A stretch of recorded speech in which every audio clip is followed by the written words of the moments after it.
Assalamualaikum warahmatullahi wabarakatuh. Welcome back to my YouTube channel Poppy Amalia. Kali ini aku ke rumah Mbak Ratna Listi dan ke markasnya Panglima Langit dan juga mereka bersatu menjadi Mata Langit.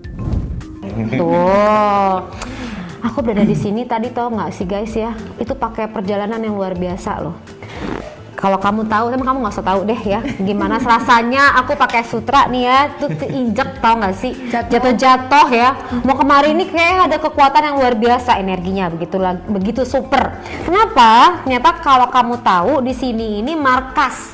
Kalau markas tuh berarti kan kantor pusat nih, kantor pusat dari pengobatan secara spiritual. Nah, berarti energi di sini ini adalah energi pengobatan secara spiritual. Nah, kalau kalian nih yang punya masalah secara spiritual, aku nggak bilang secara psikologis. Nah, pembedaannya seperti apa sih? Kita akan masuk lebih lanjut lagi ya.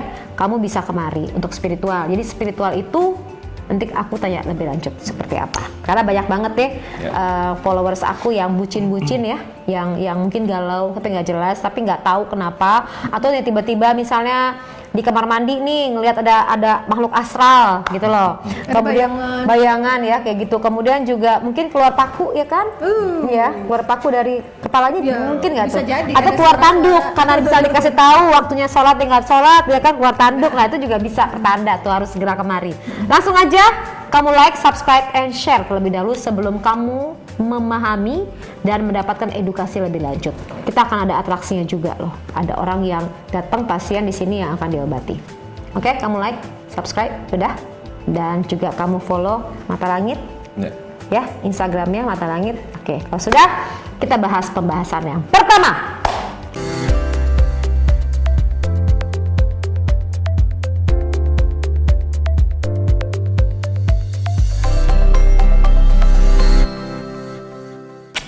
Di sebelah kiri saya, sebelum ngebahas sebelah kanan saya, karena ini suhunya, nanti aja suhu biasanya dikasih yang terakhir aja. Ya, kita ngebahas dulu Mbak Ratna. Mbak Ratna, apa kabar? Baik, Mbak Poppy. Ya Allah, dia sahabat aku loh guys. Kita bersahabat lama, tapi kita jarang ketemu, tapi kita saling support. Iya, saling support. Alhamdulillah ya, gitu. sampai di sini Mbak Poppy. Kok bisa sih Mbak Ratna? Setahu aku, kamu tuh kan penyanyi ya Mbak, penyanyi keroncong. Coba nyanyi deh dikit. Oke. Bengawan Solo, riwayatmu ini. Ya ampun, ya kan luar biasa ya. Tiba-tiba sekarang menjadi metafisik.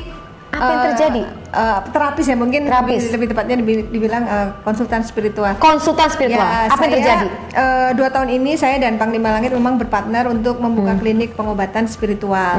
Jadi kita menangani kasus-kasus penyakit non medis atau penyakit gaib. Penyakit gaib itu gangguannya macam-macam ya.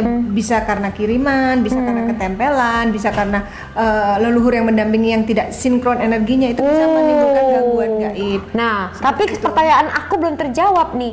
Kenapa beralih profesi?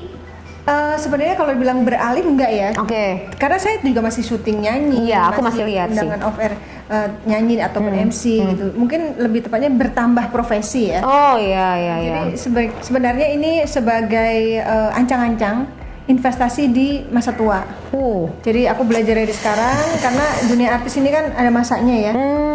Ketika nanti aku sudah pensiun dari dunia artis, mudah-mudahan aku masih bisa bermanfaat kepada masyarakat lewat jalur pengobatan spiritual. Karena kan sebaik-baik manusia kan yang paling banyak manfaatnya untuk orang lain.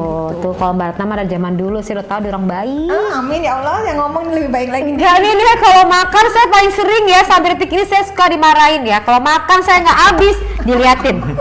Terus dia ngomong gini, kamu tahu nggak sih ya, itu di nasi terakhir itu sebetulnya rezeki kita. Dia bisa lo lagi makan nih guys ya, aku lagi makan nih, nggak pergi nggak vlog nih, makan terus makanannya sisa nih, misalnya nggak habis nih, dia masukin dong ke dalam tempat ya Bu, di kemana-mana di tasnya tuh ada tempat ya, dimasukin tau nggak, disimpan, dibawa pulang, nasinya juga termasuk. Enggak, bukan apa-apa, karena kan kita nggak tahu ya rezeki rahmat Allah ada di nasi yang dengan satu itu. Di Dan sana lagi pula di luar sana banyak orang yang susah makan. Iya. Kita bisa makan, jangan sampai kita sia-siakan nanti Allah marah gitu. Tuh, jadi dibungkus, tuh dimakan lagi ntar. Aku nggak bilangin jadi dia harus habis. Itu nasihatnya ya ampun nggak pernah lupa. Oke, berarti itu adalah sebuah investasi. Nah, emangnya Mbak Ratna merasa kalau memang artis itu ada limitingnya ya? Iya, kita harus realistis juga ya. Dunia artis itu kan ada masanya gitu. Di saat kita masih banyak pekerjaan, masih dipercaya orang, ya mungkin kita banyak job.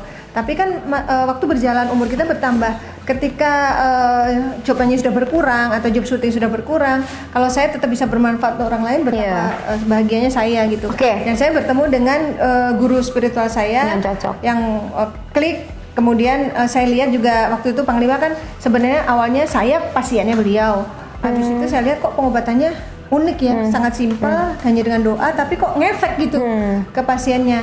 Saya bilang saya pengen belajar, enggak. Terus awalnya sih nggak diizinkan gitu, karena ini nggak sembarangan kayak gitu, harus benar-benar dari dalam hati. Ya silakan dipantau deh gitu. Memang saya berniat pengen, jiwa saya itu pengen membantu orang gitu. Ya akhirnya saya dapat ilmunya, kemudian kita berpantau membuka klinik, dan sampai sekarang bahkan kita sudah membuat sebuah channel YouTube namanya Mata Langit. Itu isinya tentang informasi pengobatan kami, penelusuran tempat angker dan bersejarah, dan juga kolaborasi dengan tokoh dan artis seperti Mbak Popi. Sudah tadi udah aku udah habis-habisan ya, pokoknya dia nangis apa segala macam, puas banget pokoknya nih satu nih, karena itu nggak bisa dapat yang lain loh. Tapi by the way lagi itu ada masalah apa sampai ke tempat ketemu sama beliau?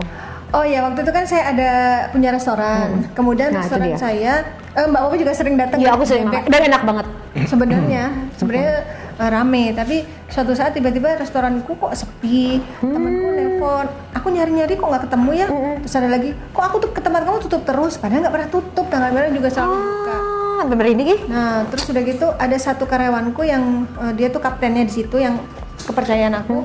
Tiba-tiba dia laporan kalau, Bu, saya tadi malam didatengin sosok tinggi hitam gitu, terus saya kayak dicekek, terus diseret ke bawah sampai saya sesak napas kata gitu. Waduh, gawat juga ini kalau begini, karena cari karyawan kan nggak gampang kan. Kalau andalanku sampai keluar karena nggak betah kan aku repot nyarinya. Nggak taunya? Nah, aku ketemu Panglima kan. Padahal aku udah kenal lama sebenarnya, tapi waktu itu ya udah diatur sama Allah ya, dia datanglah ke restoranku. Waktu itu dia bilang mau bisnis masker lumpur laut mati. Ternyata pada saat itu aku baru ingat, oh iya ya Panglima kan bisa ngobatin ya. Akhirnya aku tanya, ini karyawanku bisa tolong nggak diobatin? Dia bilang, ini restoran ada yang ganggu. Katanya, ya harus diobatin, kamu pun juga harus diobatin. Oh ya. Oh jadi kalau ada orang yang kena kayak gitu, misalnya bisnisnya nih ada yang jahat, itu termasuk including pemiliknya juga?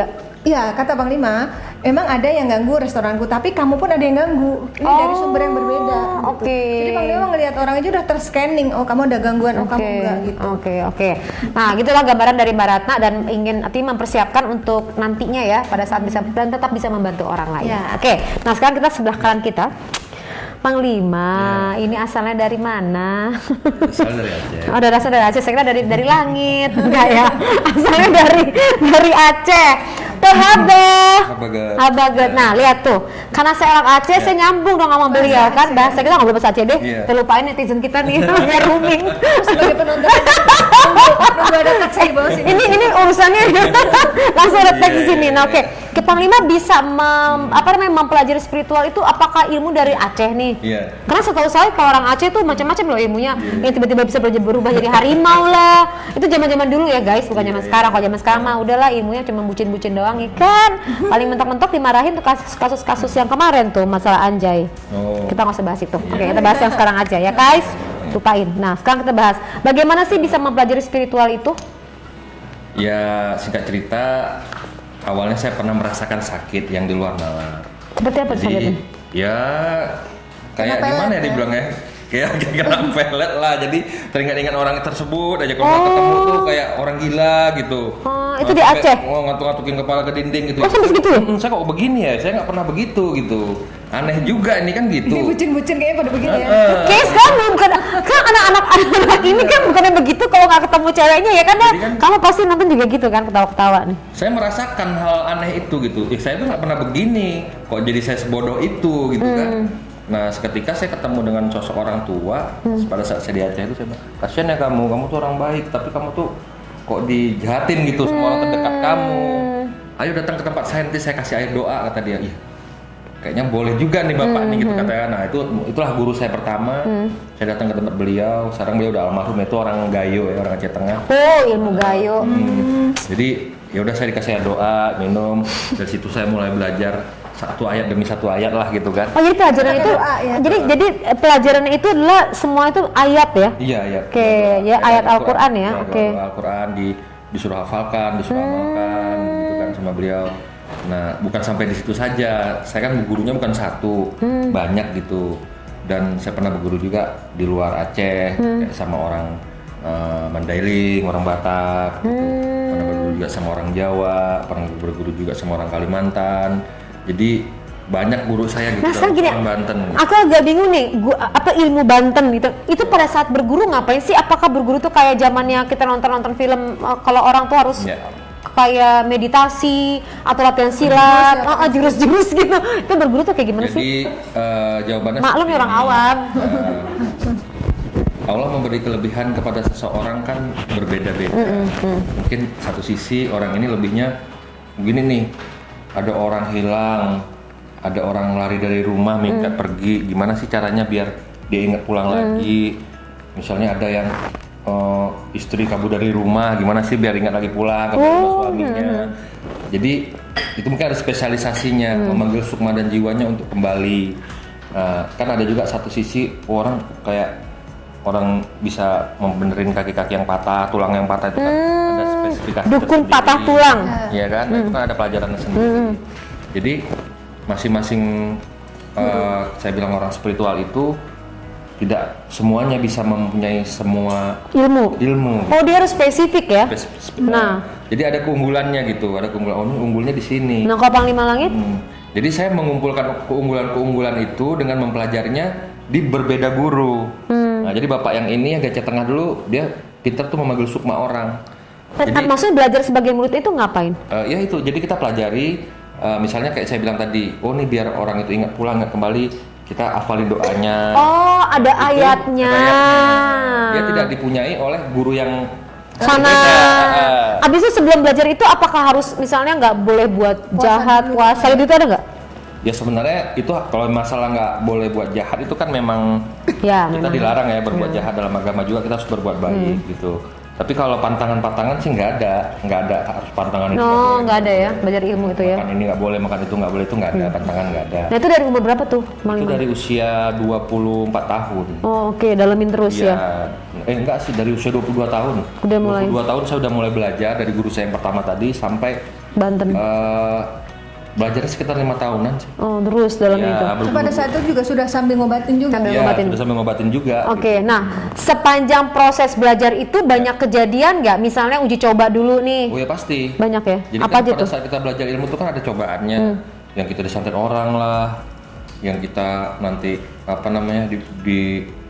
kayak nggak nyaman lah gitu, kehidupan kita kayak nggak nyaman gitu. Ada aja masalah gitu yang membuat kita tuh sakit, yang membuat kita tuh dicoba ini, dicoba itu, jadi macam-macam prosesnya. Sekarang Panglima aku mau nanya nih, pemahaman santet tadi Panglima sempat bilang di santet, apakah di santet itu ada yang namanya rambut muncul, ada yang namanya jarum, apakah namanya paku, seperti itu pemahaman santet?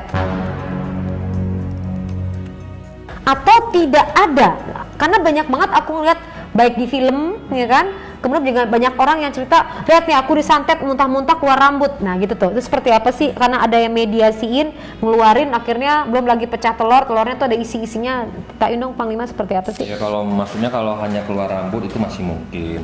Oh mungkin ya? Mungkin. Keluar rambut dari mulut keluar rambut itu? Pas muntah itu ya? Itu masih mungkin, tapi kalau kayak keluar beling, keluar jarum, itu rasa saya tidak. Tidak, karena saya udah 18 tahun mengobatin orang, belum pernah saya menemukan pasien saya sendiri yang pada saat saya obatin nih keluar jarum dari mulutnya, keluar jarum dari badannya, itu enggak. Tapi kalau sebatas rambut, bercak darah, muntah bercampur darah, itu sering. Jadi kalau misalnya ada yang keluar beling lah, itu rekayasa. Itu enggak. Itu sulap. Apalagi misalnya seorang pengobat yang mengobatin tiba-tiba bisa keluar paku, bisa itu ilmu sulap, kalau saya bilang atraksi dong. Oke guys, ya jadi jangan salah ya kalian tuh pergi-pergi, karena kita kalau mempercayai hal tersebut. Nah, sekarang Panglima menggunakan metodologi tersebut dengan ayat ya. Iya, doa-doa. Doa-doa ya, berdoa ya. Karena begini, yang saya tahu santet itu kan mengirim rasa dan sosok. Nah, pemahaman santet. Jin yang dikirim ke kita membuat kegelasan dalam diri kita, dalam jiwa kita, dan memberi rasa misalnya tusukan. Memang bener itu ditusuk jarum. Jadi kayak voodoo. Ya. Itu tuh masuk sihir juga ya? Ya, itulah santet tadi tuh, sihir tuh voodoo. Oh, jadi santet itu sama dengan sihir. Sama dengan sihir, Oke. sama dengan voodoo. Sama dengan voodoo. Bahasa-bahasanya aja yang berbeda ya. Jadi pada saat ditusuk dengan paku atau jarum, yang di sana tuh merasakan seperti tusukan. Tapi bukan paku itu yang di dalam badan orang tersebut, bukan. Karena paku itu kan mewujud, sedangkan ilmu yang dikirimkan rasa pada perwujudan tersebut. Jadi kalau pada saat orang itu diobatin dari badan bisa keluar beling, dari keluar paku, itu hanya, saya bilang itu hanya atraksi doang dan ilmu sulap yang lagi dipermainkan. Jadi seolah-olah seperti ini bisa keluar paku nih, ini santetnya, ini pakunya ini udah karatan, itu tidak, itu nggak ada ya.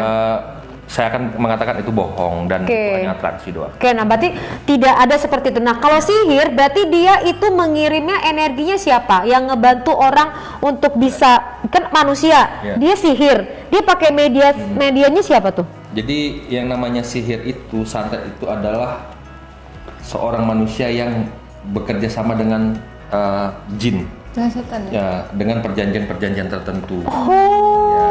Perjanjiannya misal gini, aku mau kamu perintahkan apapun, kata sosok jin, asalkan kamu beri aku upahnya. Sajennya kalau orang Jawa bilang, sajennya. Sajennya apa yang diminta? Jadi si tuan tadi sudah mengetahui sajen yang dimau oleh si jin tadi. Apakah darah ayam, hitam, apakah misalnya daging mentah, apakah misalnya lagi kembang-kembang, bunga-bungaan, wangi-wangian, begitu. Jadi dia udah paham gitu maunya si jin tadi. Nah, jin tadi itu pada saat diberikan sajen itu, dia turuti perintah si tuannya tadi. Buat kakinya nggak bisa berjalan, sumbat aliran darah ke otot jantungnya. Berarti meninggal dong itu orang? Bisa. Jadi santet ini bisa mengakibatkan orang meninggal ya? Bisa. Nutup usaha juga bisa mengakibatkan kelumpuhan, bisa mengakibatkan kematian, dan bisa mengakibatkan orang itu terkena gangguan jiwa. Gangguan jiwa gila ya, kalau masih gangguan psikologi masih tahap stadium 1. Tapi kalau udah error tingkat dewa, itu namanya gila, di rumah sakit jiwa ada. Itu juga bisa diakibatkan oleh namanya santet ya? Karena di dalam tubuh kita ini, kalau dalam ilmu pelajaran kebatinan tuh ada 4 ruh, 4 jiwa. Kalau satu keluar dari dalam tubuh kita kayak dehidrasi. Ciri-cirinya? Nah, ciri-cirinya tuh kayak diajak bicara, kadang nyambung, kadang nggak nyambung. Ini ciri-ciri orang kena santet ya? Kadang fokus, kadang nggak fokus. Nah, kalau 2 keluar dari dalam diri itu kadang nyambung, kadang nggak nyambung, tapi nggak nyambungnya udah parah gitu. Nah, harus bener-bener kalau diajak bicara tuh harus bener-bener kita fokusin gitu, baru dia paham apa yang kita katakan. Nah, terus apa lagi? Nah, kalau 3 keluar itu udah masuk rumah sakit jiwa. Dia hanya ingat makan dan minum, tapi dia tidak mengingat keluarganya, anaknya, saudaranya, istrinya, tidak tahu malu, udah begitu tuh. Kalau 3 terus di dalam jiwa tadi keluar.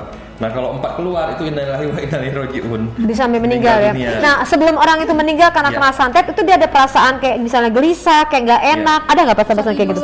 Oh, gitu ya. Karena pada saat sosok makhluk jin tadi dikirim ke orang tersebut, jin itu masuk dalam mengendap di pori-pori kulit, berjalan di aliran darah, duduk di tulang, menguasai semua tubuh orang tersebut, sehingga bisa menyumbat aliran-aliran peredaran darah ke otot jantung, ke paru-paru, ke ginjal, ke seluruh tubuhnya. Jadi kalau misalnya dia dipindahkan, misalnya karena ini kirimnya adalah orang Indonesia, dia pindah benua, itu bisa kena nggak? Kena, karena jin itu kan tidak ada pembatas antara gunung dan lautan. Jadi dunia ini sempit bagi dia.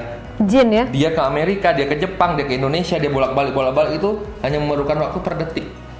Dan dia nyaman saja hidup di dalam, jadi parasit, ibarat parasit benalu yang menopang di sebuah pohon. Jadi dia akan ada di dalam tubuh manusia itu terus-terus. Pasti. Pasien kami banyak Iya. yang di luar negeri loh, percaya nggak percaya yang di Hong Kong, di Taiwan, kemudian di Korea yang para TKI yang dia dapat penyakitnya dari Indonesia tapi kena juga sana. Oh, oke. Berarti sekarang ini kenapa dia yang ini ya? Tadi lo cut dulu. Jadi guys, ini Mbak Ratna nih kita lagi ngobrol tengah-tengah jalan, tiba-tiba batuk-batuk. Suka begitu ya kadang, kayak seolah-olah sosok-sosok itu tuh nggak mau diomongin gitu. Tapi emang begitu Mbak Popi. Terima kasih. Kadang-kadang pasien yang mau berobat kemari itu ada aja halangannya, kayak seolah dihalang-halangin untuk nggak jadi berobat. Jadi kayak nafsu gaibnya itu Nahan. nahan. Iya, aku soalnya mau 2 kali nih mau kemarin belum, tapi aku belum diobatin sih. Tapi untungnya beliau tetap semangat kesini tentang menyerah. Dah. Udah. Ini kalau anak kecil tuh ada ubun-ubun ditiup. Tiup deh. Itu. Gitu loh guys. Oke, langsung sehat ya. Oke, nah berarti sekarang gini Panglima, aku nanya lagi Panglima. Berarti kalau ada orang yang meminta bantuan dukun artinya Dukun. siapapun juga lah metafisik untuk santet orang lain, berarti dia sudah meminta mediasi dari jin tersebut Iya, minta bantuan selain dari Allah. Iya. Betul. Gitu Ya, kan? namanya orang yang menyantet itu kan orang yang dendam, yang menyimpan rasa dendam di jiwa dan dilampiaskan dengan ingin menganiaya orang lain dengan menyuruh sosok dukun yang memelihara setan tadi untuk bekerja sama menganiaya orang itu, mencelakakan orang itu. Nah, berarti dia tidak mempercayai keberadaan Tuhan dong? Iya, dia mempercayai keberadaan Tuhan, tetapi dia mengingkari atas ujian yang diberikan sama Tuhan terhadapnya dan tidak menerima, menyimpan rasa dendam itu dan melampiaskan untuk menganiaya orang tersebut dengan menyuruh menyantet. Nah, berarti orang tersebut ini disebut dengan karena nggak mempercayai ini, artinya nggak percaya sama Tuhan, gitu kan, percaya sama Allah. Akhirnya dia menggunakan bukan melalui doa ya, akhirnya dia menggunakan media, jasa dukun. iya, gitu hal tersebut ya. Kan, ini bisa disebut dengan kafir. Iya, benar sekali. Dan kalau kafir nih guys, kalian harus hati-hati ya. Mungkin kalau kalian bisa sakit hati sama orang, nggak suka dengan jualannya orang, bikin bangkrut orang segala macam, itu meninggalnya juga punya masalah kan. Kemudian pada saat meninggal, kalau orang kan biasanya dibakar dulu nih ya kan, sebandel-bandelnya ya, pasti dibakar nih, udah dibakar barulah masuk surga. Biasanya kan gitu kan, kalau yang kita percayai. Kalau ini, kalau misalnya kafir ya udah kamu terus-terusan aja dibakar dan tidak akan pernah mencium bau surga sama sekali. Itu kan berperilaku syirik. Yes. Iya, berperilaku syirik, meminta bantuan setan untuk menghukum orang lain, mengenai orang lain, dan membuat orang lain terluka, bahkan mungkin bisa terbunuh. Dan tuh kalau sampai orang itu terbunuh nih, misalnya, ini orang yang terbunuh ini dia dapat ini nggak sih negatifnya nggak? Iya, yang terbunuh akan pergi dengan jiwa yang tenang dan tidak dibebankan dosa di dalam dirinya. Malah dosa orang yang terbunuh akan dipikul oleh orang yang membunuh. Aduh. Dan yang menyuruh bunuh juga seperti itu. Berarti yang meninggal karena santet itu insya Allah masuk surga Bang. Insya Allah masuk surga. Oke. Karena dia mati syahid. Mati syahid Ya, ya? karena dia mati dianiaya, dibunuh. Aduh. Tapi Mbak Popi, Tanpa bersalah gitu kan. sebenarnya sihir itu bukan hanya untuk menyakiti secara fisik ya, yang sakit, yang kepalanya sakit, kemudian Fisik, kakinya bengkak, perutnya membesar. Tapi ada juga yang memecah belah. Jadi kayak rumah tangga dibikin pecah belah, Pak. Iya, Usaha dibikin cerai-beraikan. usaha dibikin jatuh. Jadi dia niatnya adalah supaya itu hubungannya nggak baik. Iya. Nah, settingannya gitu. Jadi bisa nggak kita ngerasain, oh nih kayaknya kayak maunya ribut aja, kayak masalah aja, kayak ngeliatnya benci banget tiba-tiba. Tadinya senang-senang, tiba-tiba ngeliat kayak benci banget, ngeliat dia kenapa sih benci banget gitu. Bisa kayak gitu ya? Bisa karena sihir itu Bang Lima ya. Berarti ini orang nggak suka dengan keberadaan rumah tangga yang harmonis ini ya? Benar. Oke. Mengirimkan sosok misalnya siluman nenek-nenek, siluman ular yang membuat penyakit, siluman nenek yang membuat perpecahan. Jadi Nenek itu perpecahan? Iya, karena dikirim dengan sosok nenek ke tubuh orang tersebut, biar suaminya ngeliat tuh istrinya jelek, auranya tua, dan jadi kan begini, sifat kerja santet itu, apabila jin tersebut dikirim ke badan seseorang itu dan menempel di badan seseorang itu, orang itu akan mewujud seperti sosok makhluk itu. Kalau nenek-nenek yang dikirim ditempelin, maka akan seperti gatot, jelek auranya banget nih bininya tua, gitu. kulitnya kering dan sakit-sakitan. Oh istrinya Dan, itu? istrinya itu, dan ya orang pada nggak seneng lah ngelihatnya gitu. Males, siapa sih mau misalnya sama nenek tua? Kalau yang nggak suka dengan jabatan nih, misal jabatan orang nih, karena jabatannya itu akhirnya mempengaruhi banyak sekali gitu kan Ya. keputusan-keputusan. Itu berbagai macam ini juga Kalau jabatan seringnya ya yang saya ketahui Dibuat kalau sakit ya, persaingan Bang, ya, jabatan itu dibuat sakit, dibuat kakinya lumpuh, tidak berjalan, dibuat orangnya jadi nggak fokus, dibuat error, setengah gila. Jadi misal pas meeting, pas apa tuh Nggak nyambung. kayak bodoh jadinya. Mau bicara, mau ngobrol jadi bingung, mau ngobrol apa ya? Jadi anak buah juga kan bingung ngelihatnya, bosku kok begini. Saya pernah mengobatin pasien seperti itu. Dia salah satu petinggi juga di Stasiun TV. Net TV ya pada saat itu. Oh, Net TV, oke baiklah. Anda buka-buka nggak apa-apa, langsung aja masuk kali di sini. Siapa namanya kalau bisa sekalian? Jangan. Nggak apa-apa, ini mau berangkat kepancing. Saya bisa baca ekspresinya. Iya. Apakah depannya W? Maaf ya Mas. Rahasia. Iya. Apakah depannya W? Jadi begitu dia Ya meeting, sekarang sudah menjadi menteri bukan? Bukan, oke baiklah. Dia cerita mau meeting tiba-tiba dia nggak bisa bicara gitu. Itu produser? Apa ya mau aku bicara ya? Produser? Wah di atas produser lagi Dari ya. produser. Oh, berarti Kadif ya? Di atas produser Kadep ya? Jadi urusannya kalau pertemuan sama presiden, sama menteri, sama apa udah. Oh, udah dia ya, berarti dia tangan mau- kanannya ini, berarti saya tahu nih. Oke, kamu mau ngomongin nomor di bawah ini ya? Maaf ya, aku nggak nyebutin nama loh, tenang, cuma nyebutin net doang. Oke.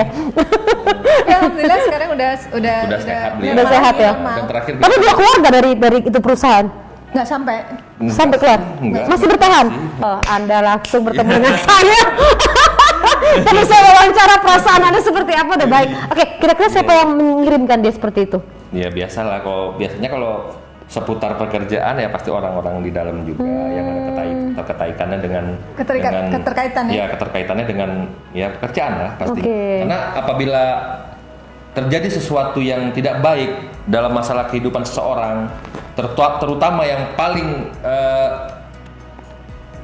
berpotensi untuk menyakiti kita itu adalah orang terdekat kita gitu, saudara kita, sahabat kita, teman kerja kita, bukan orang yang tidak kita kenal. Berarti biasanya orang yang dikenal ya? Jadi kalau ada istilah dalam pengobatan kita di sini tuh musuh dalam selimut, Oh, musuh dalam daging, musuh dalam darah. Ada 3 musuh dalam hidup ini: musuh dalam daging, musuh dalam darah, musuh dalam selimut. Jadi musuh dalam selimut itu adalah teman, sahabat yang kita percaya, tapi berkhianat. oke. Nah, musuh dalam daging adalah saudara kita sendiri, ya kan? Musuh dalam darah itu ya sama kayak adik kita sendiri, kakak kita sendiri, Oke. kan orangnya sekandung dengan kita. Oke, nah itu untuk santet ya. Kemudian kan ada lagi yang namanya guna-guna. Iya, guna-guna itu sama aja. Hanya istilah aja beda Sama ya. istilah dia teluh, santet, vudu, Guna-guna. guna-guna, Tenung. apalagi namanya tenung, sihir. Itu dia juga sama. Dan itu bentuknya kayak misal dikirim, jadi nggak ada namanya benda-benda ya, nama tiba-tiba ada jarum, bla bla bla itu enggak ya? Tapi saya bentuk- pernah kejadian. Saya habis baru cuci mobil saya tuh kan di steam. Kan mobil udah baru siap dicuci itu kan pasti bersih lah, nggak ada apapun gitu yang menempel. Nah, 100 meter, belum sampai 100 meter sih, baru 70 meter saya keluar dari steam. Saya lihat di kabin mesin mobil saya kok bersinar ya, terang banget gitu, kena matahari karena pas kebetulan tuh udah siang hari, jam 1 siang. Penasaran, saya berhentilah di Indomaret karena pada saat itu saya ada keperluan memang ke Indomaret. Nggak di Tapi endorse. sembari saya melihat di atas kabin mobil saya itu, pas saya lihat jarum segini panjangnya itu, aduh, saya udah langsung ini Feeling. orang yang pengen ngerjain saya nih, yang pasti nggak suka sama Oh, saya. disantet. Saya ambil jarum itu ya, Betul, saya Pak. sampai sekarang saya simpen jarum itu. Nggak, itu orang berarti gelisah banget dong. Ya, saya simpen jarum itu. Oke. Tapi memang ya tidak sampai ke badan. Nah itu tadi ya. Jadi kayak mau nyampe jatuh. Nah kita tahu dari mana sih kalau ada orang yang mengirimkan apa enggak? Selain ciri-ciri tadi Ya. dari rumah kita Ya, misalnya. di rumah kita. Biasanya itu hawa di rumah terasa panas. Udah pakai AC Kayak udah panas. kita punya perasaan di batin tuh kayak nggak enak, gelisah, nggak tenang. Kadang malam sulit tidur. Kadang Diburu. suka terjaga di malam hari dan kaget-kaget, dan disertai lagi mimpi-mimpi yang buruk. Mimpi macam-macam deh, didatengin ular, mungkin diikat, macam-macam mimpinya. Mungkin rumah kita banjir, macam-macam mimpi. Oh buruk. gelisah-gelisah kayak Jadi gitu ya. ciri-cirinya begitu. Abis itu kita suka gagal fokus, Iya ya itu ciri-ciri mudah tadi. marah, Iya. Oke oke. kita temperamental, mudah marah. Jadi itu Nah, ciri-ciri yang sangat. selain pergi tadi kemari, berarti kan pengobatan kemari ya. Selain itu apa yang bisa dilakukan sama orang-orang untuk supaya nggak kena Ya perisai itu kalau bagi saya pribadi adalah doa, kekuatan adalah doa. Makanya kita harus banyak berzikir, harus cari guru, ilmu ma'rifat, ilmu hikmah yang memang ilmu itu bisa memperisaikan diri kita. Nah, bukan kita belajar di Google, baca belajar di buku sendiri. Oh ini ayat kursi ini untuk ini, ayat ini kita baca sendiri, kita amal sendiri, tidak ada yang bimbing, tidak ada yang benar-benar bisa membimbing kita, itu jangan karena berbahaya. Oke, sebaiknya kalau orang itu kena seperti itu, sebaiknya ada guru spiritual ya yang bisa ngedampinginnya. Iya. Karena bahaya kalau menghadapi sendiri ya. Bahaya. Oke, berarti kalau voodoo di Afrika kayak gitu ngeri banget tuh ya. Karena setiap apapun yang kita pelajari kan memang harus ada guru. Tidak boleh belajar sendiri, tidak boleh, harus ada yang bimbing. Mana nih? Mang Lima. Jadi kamu sudah berapa lama ngirim-ngirim ke badan dia? Lila, Hah? sejak kamu meninggalkan saya, sakit hati saya. Berapa? Hampir 6 tahun. Dia terus di badannya dia. Belum ada yang membersihkan, tidak akan. Ya, sampai kapan kamu mau di badan dia? Sejauh mana kau berlari meninggalkan aku? Maka semakin dekat rasa dendam saya menyatu dalam dirimu.